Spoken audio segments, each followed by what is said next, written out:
కాంగ్రెస్ చేపట్టిన 6 గ్యారెంటీలు కూడా ప్రజాక్షేత్రంలో అందుతున్నాయి, ప్రజలకు అందిస్తున్నామని చెప్పేసి కూడా అంటున్నారు కదా, అది ఎంతవరకు నిజమో. అయితే ఇక్కడ ఇంకోటి ఏంటంటే నవీన్ యాదవ్ గారు కూడా చాలా ప్రజాక్షేత్రంలో తిరుగుతున్నారు, ఎప్పటి నుంచో ఉన్న మంచి అని చెప్పేసి కూడా అంటున్నారు. దాన్ని మీరు అలాగే కాంగ్రెస్ పార్టీ ప్రభుత్వము ఏర్పాటు చేసుకోవడానికి 6 గ్యారెంటీలో 420 హామీలు ఇచ్చి మోసపూరితంగా వాళ్ళు గద్దెనెక్కడం జరిగింది. కాంగ్రెస్ పార్టీ వాళ్ళు ఏమన్నారంటే 6 గ్యారెంటీలు 420 హామీలను మేము ఎక్కిన 100 రోజులలో అమలు చేస్తామని చెప్పారు. 22 నెలలు గడుస్తుంది ఇప్పటి వరకు. వాళ్ళు ఏ సంక్షేమ పథకాన్ని వాళ్ళు మేనిఫెస్టోలో పెట్టిన ఏ పథకం కూడా వాళ్ళు ఇంప్లిమెంట్ చేయడానికి సిద్ధంగా లేరు. ఏది కూడా వాళ్ళు ప్రభుత్వానికి సంక్షేమం కోసం కానీ ప్రజాసేవకు కానీ వాళ్ళ చిత్తశుద్ధి లేదు. ఏదైతే మహాలక్ష్మి కింద 2500 ప్రతి ఆడబిడ్డకు ప్రతి ఇస్తా అని చెప్పడం జరిగింది. అందులో భాగంగా ఒక్క ఇంటికి కూడా ఇప్పుడు వాళ్ళు డబ్బులు ఇవ్వడం లేదు. అదే పెన్షన్లకు ఆసరా పెన్షన్లు, ఒంటరి మహిళా పెన్షన్లు, వికలాంగుల పెన్షన్లను 3016 రూపాయలను డబుల్ చేస్తా అన్నారు. 6000 రూపాయలు ఇస్తా అని, అది కూడా అమల్లోకి లేదు. కావలసిన గ్రామీణ ప్రాంతాలలో రైతులు యూరియా కోసం ఇప్పుడు కూడా ప్రభుత్వానికి చిత్తశుద్ధి లేదు.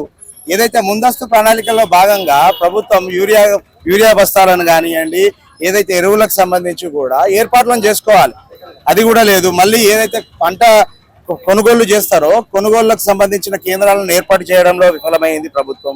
ఈ విధంగా ఏదైతే విద్యార్థులకు స్కూటీలు అన్నారు, స్కూటీలు ఇవ్వడం లేదు. అందుకనే ఇప్పుడు ఇంకోటి ఏంటంటే ఈ ఉప ఎన్నిక కూడా ఖచ్చితంగా ఇవ్వాలనే సూచనతోనే ఉప ఎన్నిక జరుగుతుంది.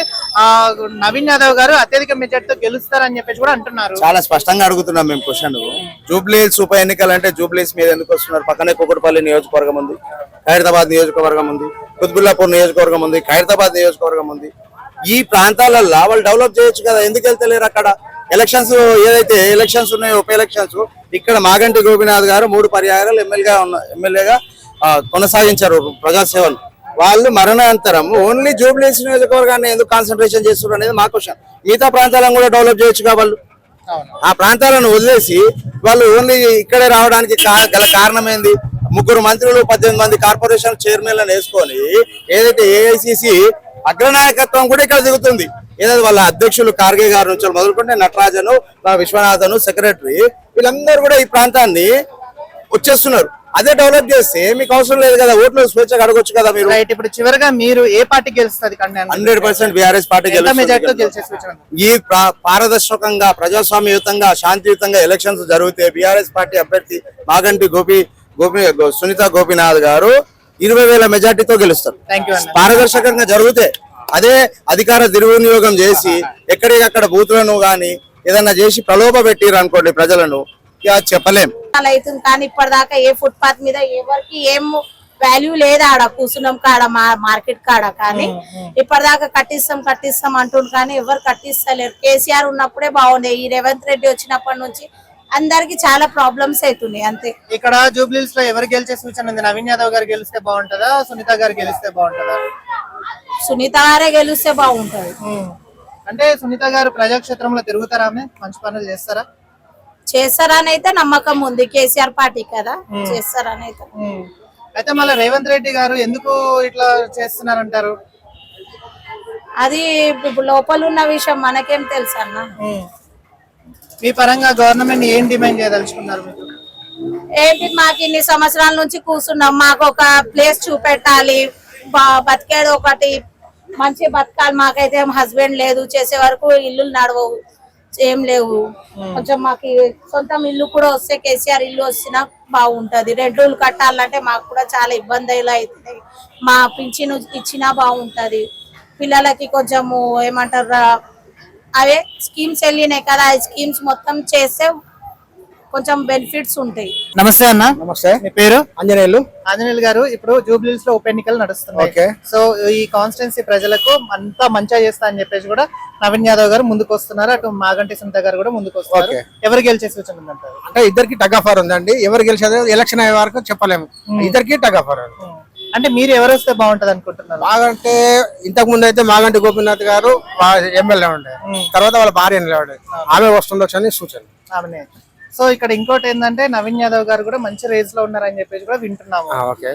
కాకపోతే ఏంటంటే ఆయన ఇప్పుడు కొత్తగా పోయినసారి కూడా ఎలక్షన్ లో నిలబడ్డాడు, ఆయన ఓడిపోయినాడు. సెకండ్ టైం ఇప్పుడు నిలబడ్డాడు. ఆయన ఈమె సింపతి ఓట్లు వస్తుండొచ్చని అందరు అనుకుంటున్నారు. ఒకవేళ గెలిస్తే ఏ కార్యక్రమాలు చేపట్టొచ్చు మీ ఇక్కడ?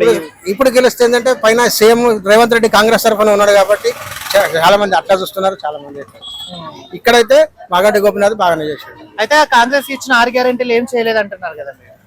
అంటున్నారు, కాకపోతే ఏంటంటే కొన్ని చేసిండు. గ్యాస్ సిలిండర్ ఇచ్చిండు, తర్వాత ఫ్రీ బస్ పెట్టిండు, తర్వాత ఇంకా కరెంటు 200 యూనిట్లు ఫ్రీ ఇచ్చాడు. కొన్ని నెరవేర్చిండు, కొన్ని నెరవేర్చలేదు. మీ పరంగా బీఆర్ఎస్ బెస్టా కాంగ్రెస్ బెస్టా? అదేం చెప్పారు. 10 ఏళ్ల పాలన చూసిండు, 3 సంవత్సరాల పాలన చూస్తున్నారు. ఆయన కూడా కొన్ని హామీలు ఇచ్చిండు, కొన్ని హామీలు నెరవేర్చలేదు. ఈయన కూడా ఇచ్చిండు, చేయలేదు. లాస్ట్ వరకు ఈయన చేస్తా అంటున్నారు. అది ఎంతవరకు గ్యారంటీ తెలియదు. ఉప ఎన్నికలు నడుస్తున్నాయి, ఏ పార్టీ గెలిచే సూచన ఉందంటారు? ఏ పార్టీ గెలిచినా 3000 4000 తేడాలే గెలవచ్చు. అది కావచ్చు, ఇది కావచ్చు. 2 రకాలు. కేసీఆర్ పథకాలు ఇంటింటికి చేరినాయి. పార్టీ మీద ఆధారపడి ఉంటుంది, వ్యక్తి మీద కూడా ఆధారపడి ఉంటుంది. కేసీఆర్ పథకాలు మాత్రం ప్రతి ఇంటికి చెందినవి కాబట్టి ధర్మం అయితే ఓటు వేయాలి, వేస్తారని అనుకుంటున్నారు. రెండో దానికి వస్తే ఏమైతుందంటే కాంగ్రెస్ ప్రభుత్వం వస్తే రేవంత్ రెడ్డి పెట్టిన పథకాలు ఇంటింటికి చేరలేదు. దానివల్ల బ్యాడ్ నేమ్ బాగా వచ్చింది. అక్కడ ఆ పిల్లోడు మాత్రం వ్యక్తిగతంగా మంచోడే, కానీ మరి ప్రభుత్వం పెట్టిన పథకాలు ఇంటింటి చెందలేదు కాబట్టి అక్కడ కూడా మైనస్ అని చెప్పుకోవడానికి అవకాశం ఉంది. అయితే పైన స్టేట్ లో కాంగ్రెస్ గవర్నమెంట్ ఉంది కాబట్టి ఇక్కడ కూడా కాంగ్రెస్ గవర్నమెంట్ నే గెలిపించుకోవాలనే ఆలోచన ఉంది అని చెప్పి కాంగ్రెస్ వర్గాలు చెప్తున్నాయి. ఇప్పుడు ఏ పార్టీ ఆ పార్టీ నేను గెలిపించుకోవాలి అంటారు, కానీ ప్రభుత్వ పథకాలు పెట్టినటువంటి పథకాలు అబద్ధ పథకాలు అవి ఏవి కుటుంబాలకు చెందలేదు, ఎవరికి రాలేదు కాబట్టి పబ్లిక్ అంతా నారాజు ఉన్నారు. రేపు కూడా ఈ కాంగ్రెస్ క్యాండిడేట్ గెలిచినా ఆ పథకాలను ఇంటింటి చేరవగలిగేంత దమ్మున్నటువంటి వ్యక్తి కాదు. ఎందుకంటే పెట్టింది సీఎం పెట్టిండు, పార్టీ పెట్టింది, హైకమాండ్ పెట్టింది. వాళ్ళు ఏమి ఇచ్చే పరిస్థితుల్లో లేరు. ఈ పిల్లోడు కూడా అక్కడ ఏం చేయలేడు. అతను వ్యక్తి మంచోడైనా అతను ఏం చేయలేడు, బట్టిగా నిలబడాల్సిందే కానీ ఏం చేసేది లేదు. కాకపోతే కేసీఆర్ పథకాలు ఇంటింటికి ఖచ్చితంగా చెందినాయి కాబట్టి గోపీనాథ్ కేసీఆర్ పథకాలను ప్రతి ఇంటికి చేర్చాడు. ఇక్కడ గోపీనాథ్ చేసిన ఈ 10 సంవత్సరాలలో కళ్యాణ లక్ష్మి కావచ్చు, కేసీఆర్ పెట్టిన పథకాలు ఏదైనా ఇంటికి తీసుకొచ్చి ఇచ్చిండు. రాజకీయ లక్షణం ఏంటంటే తను ఆఫీసుకు పిలిపించుకొని ఇవ్వలేదు, ఇంటికి తీసుకొచ్చి ఇచ్చిండు. కాబట్టి ఆ స్వేచ్ఛ అభిమానము ఈ చిన్న చిన్న కుటుంబాలలో బాగా ఉంది. ఇదంతా వీకర్ సెక్షన్ కాబట్టి రాజకీయంగా రాజకీయ నాయకులు పెద్దగా లేరు, అంతా ఉద్యోగాలు చేసుకొని వ్యాపారాలు చేసుకొని బతికే వాళ్ళందరికీ ఆయన చనిపోవడం ఒక వంతు అయింది, తను చేసిన సేవలు 2వ వంతు అయింది. ఆమె మీద సానుభూతి కూడా ఉంది. బహుశా ఆమెకే ఓట్లు ఎక్కువ పడతాయని అనుకుంటున్నాము. కానీ రాజకీయం ఎట్లుంటుంది అంటే ఎప్పుడు ఏం మారుతుందో తెలియదు. దాన్ని ఇప్పట్లో ఏం చెప్పలేము. ఒకవేళ చెప్పినా ఎవరు గెలిచినా 2-3 వేల తేడాల గెలిచే అవకాశం ఉంది. ఓకే, థ్యాంక్ యూ అన్న. మీరు చెప్పండి, ఇప్పుడు జూబ్లీస్ ఇప్పుడు బోరబండలో మీరు చాలా సంవత్సరాల నుంచే ఉంటున్నారు. సో ఏ పార్టీ గెలిస్తే ఇక్కడ ఈ బోరబండ అభివృద్ధి గెలిస్తే బాగుంటది అనుకుంటున్నారు?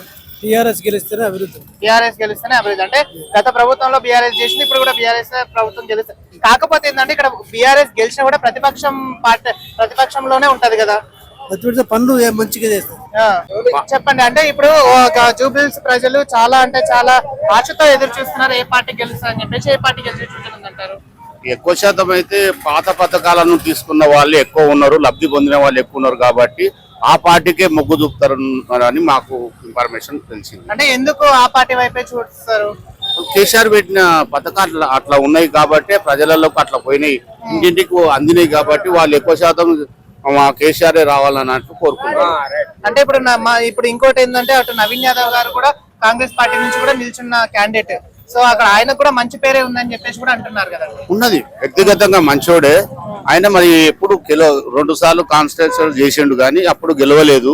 ఇప్పుడు బై ఎలక్షన్ లో నిలబడ్డాడు కాబట్టి ఇప్పుడు ఎటు చెప్పలేము. ఆయన కూడా మంచి ఆయన పలుకుబడి ఉంది. లాస్ట్ టైం సెకండ్ టైం వచ్చిండు, లాస్ట్ టైం ఎలక్షన్ లా. ఇప్పుడు ఎటు ఉన్నదో మనం ఇంకా నాడి ఎవరు చెప్పలేము. అయితే ఇక్కడ ఇంకోటి ఏంటంటే జూబ్లీస్ ఉప ఎన్నికల్లో భుజస్కంధాల మీద వేసుకొని అటు హరీష్ రావు గారు కానీ ఇటు కేటీఆర్ అన్న గానీ బాగా కష్టపడుతున్న సందర్భం చూస్తున్నాము. ఇక్కడ ఇంకోటి ఏంటంటే మాజీ ఎమ్మెల్యేలు గానీ మాజీ మంత్రులు గానీ ఇప్పుడున్న సిట్టింగ్ ఎమ్మెల్యేలు కూడా బాగా కష్టపడి తిరుగుతున్నారు. ఈ కష్టానికి ఫలితం దొరుకుతుంది అంటారా?